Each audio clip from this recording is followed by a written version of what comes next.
Programang ito ay rated SPG. Striktong patnubay at gabay ng magulang ang kailangan. Maaaring may masiselang tema, lengguwahe, karahasan, sexual, horror o droga na hindi angkop sa mga bata. Matindi ang sinapit nga nila Adamo sa pakikipaglaban kina Zaur, na kung saan nga nakuha ni Zaur itong brilyante ni Adamos at nawala na nga ng malay at hindi na nga rin alam ng gagawin nga nila Dea kung paano pa nga ba mababalik ang buhay nga nito. Ngunit ginawa nga ni Dea ang lahat upang sa gayon nga maibalik ang buhay nga nito ni Adamos.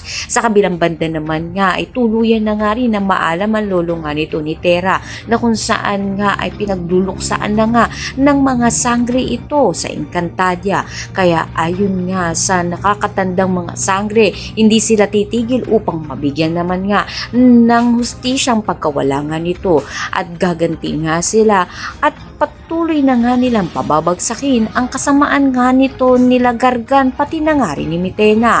Muli na nga rin magkakaharap sila Tera at si Clamara pati na nga si Mitena, na kung saan nga ay ibang-iba na naman nga si Mitena, na kahit anong gawin nga nitong pagiging mabuti, magiging masama pa rin siya dahil na nga rin sa iba ang tingin ng mga sangre at hindi na nga rin ito magbabago pa.